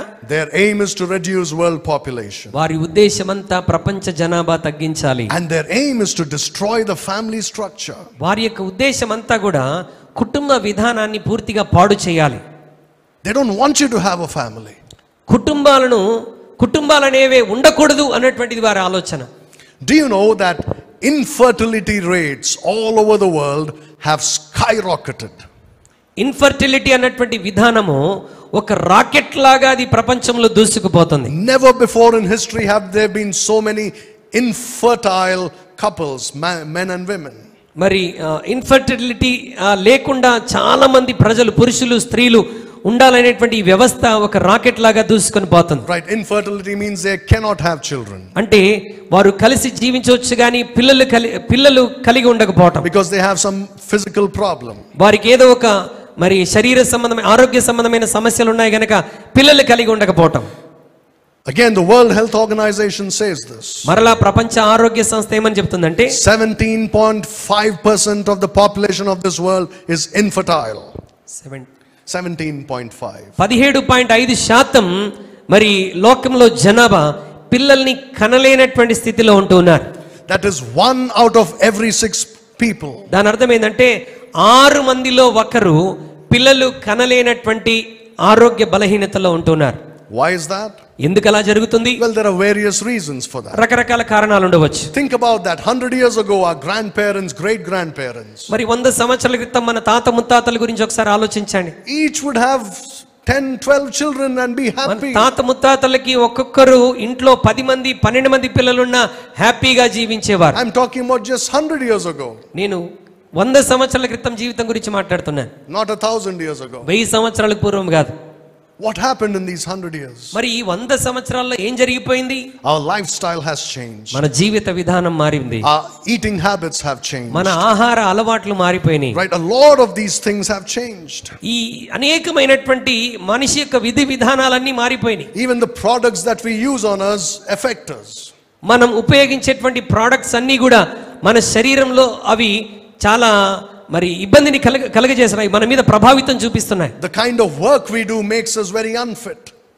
The work also. మనం చేసేటువంటి పని కూడా మనని మరి కుటుంబాన్ని అభివృద్ధి చేసుకోకుండా అది మనల్ని బలహీనపరుస్తుంది.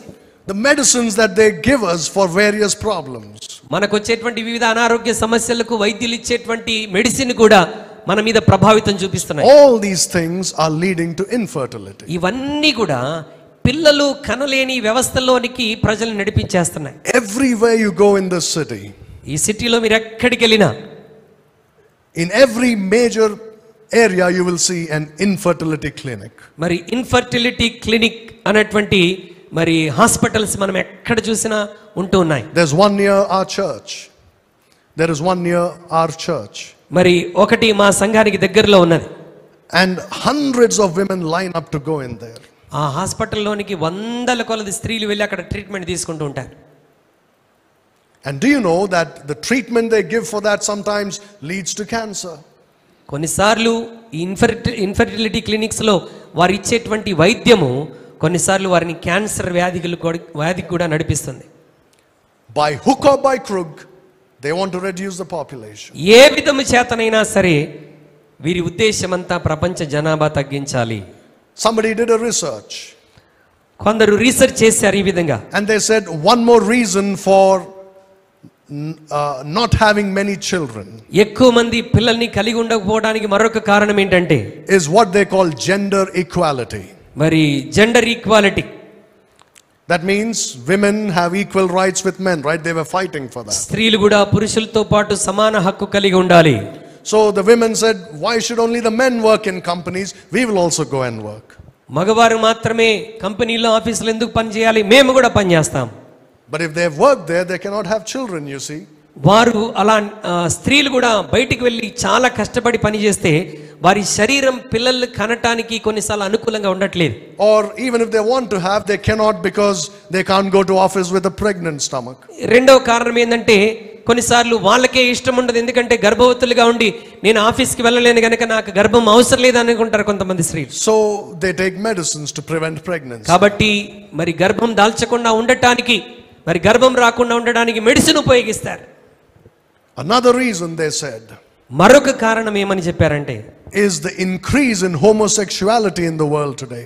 ప్రపంచములో స్వలింగ సంపర్కాన్ని అధికము చేయటం among men and women.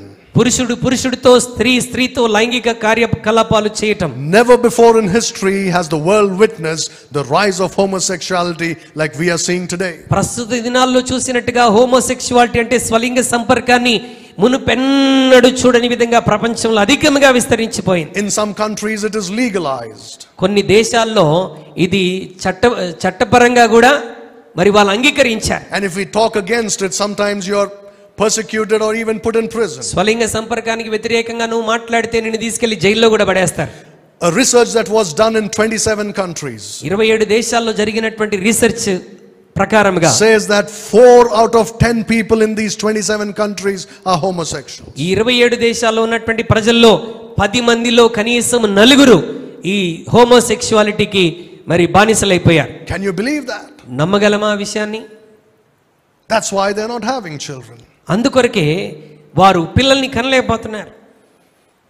Gender identity movements, మరి లింగ గుర్తింపు విప్లవాలను తీసుకొని వస్తున్నారు. సమాన హక్కు కలిగి ఉండాలని. they're saying that the children will decide whether they are male or female. మరి పిల్లలే నిర్ణయం తీసుకుంటారు, వారు మరి మగ పిల్లలుగా ఉండాలా ఆడపిల్లలుగా ఉండాలా మనమే నిర్ణయం చేసుకోవచ్చు. In America that's a big thing today. America దేశంలో ఇది ఒక పెద్ద విషయం అయిపోయింది. If the child says, if a boy says, I don't think I'm a boy, I'm a girl. ఒకవేళ పుట్టిన అబ్బాయి పెరుగుతున్నప్పుడు నేను అబ్బాయిగా ఉండడానికి ఇష్టపడట్లేదు, నేను అమ్మాయిలా ఉండాలని అన్నాడు అనుకోండి. It is the parents' responsibility to get him treated with hormonal treatments. So ఈ అబ్బాయిని హార్మోనల్ ట్రీట్మెంట్ చేపించి అబ్బాయిని అమ్మాయిగా మార్చవలసిన బాధ్యత తల్లిదండ్రులది. And later on get a surgery done to change him into a girl. మరి వారికి ఈ విధంగా చేయటానికి కొన్ని సర్జరీలు కూడా, ఆపరేషన్స్ కూడా జరుగుతాయి. Same thing with the girl. అమ్మాయి విషయంలో కూడా అంతే. నేను అబ్బాయిగా ఉండాలనుకుంటున్నానంటే మరి అబ్బాయిగా ఉండటానికి ఆమెకి సర్జరీ చేయించాలి. In some places in America, America దేశంలో కొన్ని ప్రాంతాల్లో the school teachers go and complain to the government. మరి స్కూల్ టీచర్స్ ప్రభుత్వం గవర్నమెంట్ దగ్గరికి వెళ్ళి కంప్లైంట్ చేస్తున్నారు. This boy's parents are not allowing him to be a girl. మరి ఈ అబ్బాయి యొక్క తల్లిదండ్రులు అమ్మాయిగా మారటానికి అంగీకరించట్లేదంట. The government comes and takes away that boy and gets him treated. మరి ప్రభుత్వం వాళ్ళే వచ్చి ఆ అబ్బాయిని తీసుకుని వెళ్ళి అమ్మాయిగా మార్చేస్తారు. Why do you think they are doing that? ఎందుకు ఇవన్నీ చేస్తున్నారు? They call it gender identity. We decide what our gender is. Our birth will not decide it. నేను అమ్మాయిగా ఉండాలా అబ్బాయిగా ఉండాలనేది నా జన్మ నిర్ణయించటం కాదు, నేనే నిర్ణయించుకుంటాను. Why are they encouraging this so much? మరి ఆ ప్రభుత్వాలు వివిధ దేశాలు ఎందుకు వీటిని ప్రోత్సహిస్తున్నాయి? So that once they change their gender, they can't have children. ఒక్కసారి వారు లింగ మార్పిడి చేసుకున్నట్లయితే పిల్లల్ని కనటానికి వారు యోగ్యులుగా ఉండరు. In Western countries, పాశ్చాత్య దేశాల్లో, now this is something most people don't know. I'll close after this. మరి ఈ మాట చెప్పి నేను ముగిస్తాను. చాలా మంది ప్రజలకు ఈ విషయం తెలియదు. In Western countries, the populations are decreasing. పాశ్చాత్య దేశాల్లో జనాభా అంతా తగ్గిపోతుంది. Like never before. ఇంతకుముందు ఎన్నడూ లేని విధముగా జనాభా తగ్గిపోతుంది చాలా దేశాల్లో. For example, ఉదాహరణకి కెనడా దేశంలో every year they bring in 5 lakh immigrants from other countries to Canada. ప్రతి సంవత్సరం మరి 5 లక్షల ప్రజల్ని వారి దేశానికి వలస తీసుకొని వస్తారు. From different parts of the world. వివిధ దేశాల్లో నుండి తీసుకొని వస్తారు. 5 lakh people every year enter Canada. More than 5 lakh. ప్రతి సంవత్సరం 5 లక్షల కంటే ఎక్కువ మంది కెనడా దేశంలో వెళ్తూ ఉంటారు. Why are they taking in so many people? ఎందుకు కెనడా దేశం వారు బయట దేశాల నుండి అంతమంది ప్రజలను తీసుకుంటున్నారు? I don't know how many of you been there. మీలో ఎంతమంది కెనడాకి వెళ్ళారో తెలియదు కానీ. But if you go there, you'll think you're in India. మరి నీవు కెనడా దేశానికి వెళ్ళి చూస్తే నేను కెనడాకి వచ్చానా ఇండియాకి వచ్చానా అన్నట్టుగా ఉంటుంది. Not just India. కేవలం భారతదేశం మాత్రమే కాదు. If you go to one area, you'll think you're in Punjab. నీవు ఇంకొక ప్రాంతానికి వెళ్తే అయ్యో నేను మరి పంజాబ్కి చెందిన వాడినా అనుకుంటావు. If you go to another place, you'll think, oh, I'm in Tamil Nadu. ఇంకొక ప్రాంతానికి నువ్వు వెళ్తే నేను ఇదేంటి తమిళనాడుకి వచ్చానా అని నువ్వు అనుకుంటావు. Another place you'll think, oh, I'm in Telangana. ఇంకో ప్రాంతానికి వెళ్తే నేను తెలంగాణకు వచ్చానా అన్నట్టుగా ఉంటావు. Or you go to another part of the city, you'll think you come to China or to some Middle Eastern country. ఆ దేశంలో ఇంకో ప్రాంతానికి వెళ్తే నేను చైనాకు వచ్చానా లేకపోతే ఇంకో దేశానికి వచ్చానా అన్నట్టుగా అనుకుంటావు. Why are they bringing in so many people? ఎందుకు అంతమందిని వేరే దేశాల్లో నుండి కెనడా దేశానికి తెచ్చుకుంటున్నారు? You think because they love those people so much? ఓ వేరే దేశస్తుల్ని ప్రేమిస్తున్నారు కాబట్టి జీవనోపాధి ఇవ్వడానికి పిలుస్తున్నారా? No. కాదండి.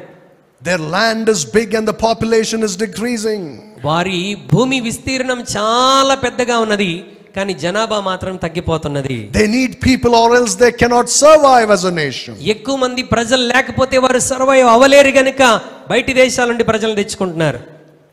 China, we all know that it was the most populous nation on earth. మరి చైనా ప్రపంచమంతట్లో ఎక్కువ జనాభా కలిగిన దేశం అని మనకు తెలుసు. But today India has overtaken China. కానీ ఇప్పుడు భారతదేశం చైనాను దాటిపోయింది.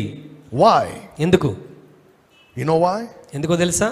Because China has been actively reducing their population. China దేశపు ప్రభుత్వం చాలా చురుకుగా వారి జనాభాని తగ్గించుకునే పనిలో ఉన్నారు. In 2016, 2016లో they had 18 million births. వారికి 18 మిలియన్ల మరి జననాలు లెక్కలో ఉన్నాయి.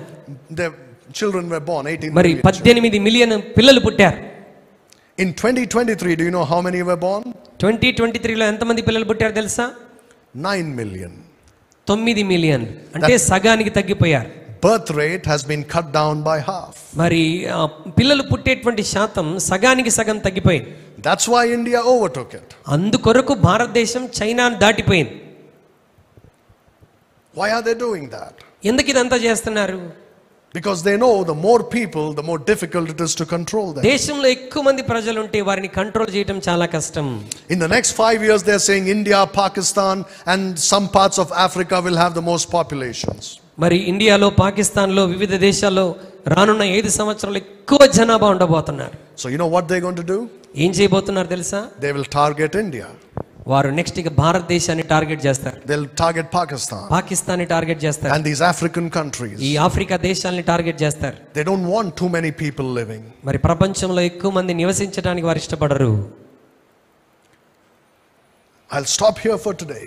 మరి ఈ రోజు ఇక్కడితో నేను ఆపేస్తున్నాను. I know that, when we are not reading a lot of verses, it could feel like you're listening to a lecture instead of a Bible study. ఈ రోజు ఎక్కువ విషయాలు నేను బైబిల్లో వచనాలు చూపించలేదు కాబట్టి ఇదేంటి మనం బైబిల్ స్టడీలో ఉన్నామా లేకపోతే వేరే ఏదో లెక్చర్లో ఉన్నామా అని మీరు అనుకోవచ్చు. But again, let me tell you. మరలా నేను ఈ విషయాన్ని చెప్తున్నాను. That all these things that we think are common in our lives.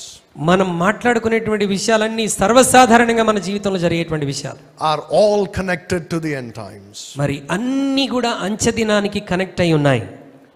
Do you know that in the tribulation the population of the world will be very less? శ్రమల కాలంలో ప్రపంచ జనాభా చాలా తక్కువగా ఉంటుందన్న సంగతి తెలుసా? One reason, of course, is because God is going to destroy so many people. ఒక కారణం ఏంటంటే దేవుడు చాలా మందిని భూమి మీద నాశనం చేయబోతున్నాడు. But another reason is because of all these people are doing to reduce the population. మరి ఒక కారణం ఈ ప్రజలందరూ చేసేటువంటి పనుల వల్ల మరి వారు ప్రవేశపెట్టిన పద్ధతుల ద్వారా జనాభా తగ్గిపోతుంది. And I will tell you 2 or 3 more things very briefly next time. మరి రాబోయే క్లాసులో దీని గురించి ఇంకో 2-3 విషయాలు నేను మీకు తెలియజేస్తాను. Very briefly, I won't go so. చాలా క్లుప్తంగా చెప్పేస్తాను, వివరంగా తెలియజేయను. And then you will have a big picture and understanding of their plan to have absolute control. వాటిని కూడా నేర్చుకోవటం ద్వారా వీరు ప్రపంచమంతటిని ఖచ్చితంగా వారి స్వాధీనంలో తెచ్చుకునే విధానాన్ని గురించి మనకు చాలా విషయాలు అర్థమవుతాయి. And never forget, మరి ఎప్పుడు ఈ విషయాన్ని మర్చిపోకండి, the reason why they are trying to control everything, ఎందుకు సమస్తాన్ని స్వాధీనంలోకి తెచ్చుకోవడానికి ప్రయత్నం చేస్తున్నారంటే to give that control into the hands of the Antichrist. ఈ కంట్రోల్ అంతా కూడా మరి క్రీస్తు విరోధి చేతిలోనికి ఇవ్వటానికి చేసేటువంటి ప్రయత్నం. Who's behind all that? వీటన్నిటి వెనకాల ఎవరున్నారు? Remember the first level of the pyramid. ఆ పిరమిడ్ లో మొదటి స్థానంలో ఎవడున్నాడు? సాతానుడు ఉన్నాడు. Satan. He's behind all this. వీటన్నిటి వెనకాల సాతాను యొక్క ఆలోచన ఉన్నది. This world is given to him, the Bible says. ఈ లోకము వాడి చేతిలోనికి ఇవ్వబడింది. And he gives it to whomsoever he please. He's pleased to. తన చేతిలో ఉన్నటువంటి ఈ అధికారాన్ని వాడికి ఎవరి ఇష్టమైతే వారి చేతికి వాడు అప్పగిస్తాడు. And his plan is to give it to his son, the Antichrist. మరి అతని ప్రణాళిక ఏంటంటే సాతాను కుమారుడైన క్రీస్తు విరోధికి అధికారాన్ని ఇవ్వాలని. And the whole world is going there. ప్రపంచమంతా అదే దిశగా ప్రయాణం చేస్తుంది. Brethren, we are really living in the end times. దేవుని బిడ్డలారా, మనందరం ఖచ్చితంగా అంచె దినాల్లో నివసిస్తున్నాం. The Lord willing, we'll talk next week about a few more things like the viruses and all these things, like some diseases that are there, and then move forward. ప్రభు చిత్తమైతే మరి రాబోయే Bible స్టడీలో వైరస్ల గురించి, వివిధ అనారోగ్యాల గురించి మనం స్టడీ చేయబోతున్నాం. Again, very briefly, I won't go into detail. అవన్నీ కూడా చాలా క్లుప్తంగానే మనం నేర్చుకోవడానికి ప్రయత్నం చేస్తాం. But today, ఈ రోజు I want you to see how close we are. మనం అంచె దినాలకు ఎంత సమీపంగా ఉన్నామో తెలుసుకోవాలని కోరుతున్నాను. We don't have much time. ఎక్కువ సమయం మన ముందు లేదండి. Let's make use of the time that we have to do something for the Lord. మనకున్నటువంటి సమయాన్ని, మన ముందున్నటువంటి తక్కువ సమయాన్ని దేవుని కొరకు ఏదైనా మనం చేయటానికి ఉపయోగిస్తాం. To live for the Lord. మరి దేవుని కొరకు మనం జీవించటానికి మనం తీర్మానం చేద్దాం. To serve the Lord. మరి దేవుని సేవ చేయటానికి మనం తీర్మానం చేద్దాం. Let us close our eyes to pray. కళ్ళు మూసుకొని ప్రార్థన చేద్దాం.